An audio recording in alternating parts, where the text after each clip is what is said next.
I was taken to see The Little Mermaid when I was about 6, and I was so overwhelmed by the scale of the screen and the sound, and by Ursula singing her song, that I ran out the cinema. That happened to me with Beauty and the Beast. Really? Ran out crying. Bambi, I was crying. I kept saying I had to pee. I did not.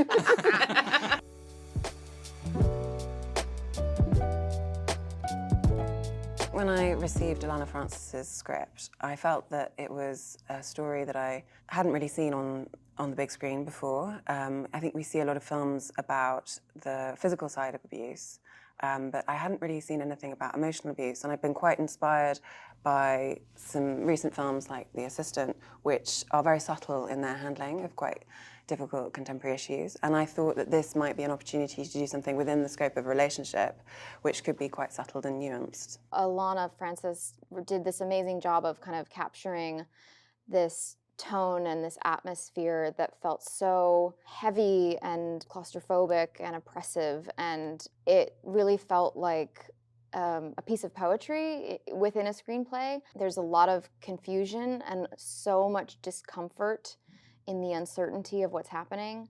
It felt like it would be a really exciting but frankly kind of terrifying challenge to build that performance over the course of the movie, and trust that staying really small and inside myself would still get across what I needed to.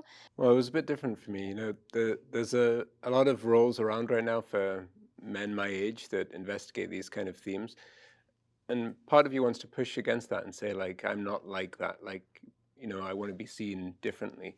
When I start to reframe it for myself in terms of trying to understand this kind of behavior, I mean, me, myself, I've had to deal with male violence and male frustration and male aggression all my life. And so there's been many times in my life that I've had to try to understand that. So I thought, why not be on the other side of it and try to get into the mindset of somebody who's perpetrating that kind of behavior.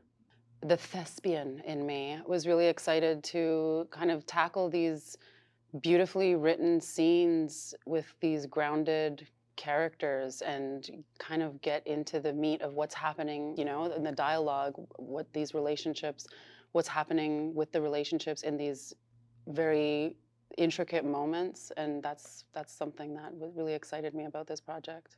Well, I think we thought a lot about how could this work as a psychological drama, and how could you sort of chart the audience's growing sense of dread, but also her increasing discomfort. So we shot a lot of additional material that could be used as memory, but not in the sort of conventional sense of a flashback where you have a whole scene. Instead, we had these snippets of images, a lot of Charlie actually playing Simon looking into the camera, almost as if the camera was Alice.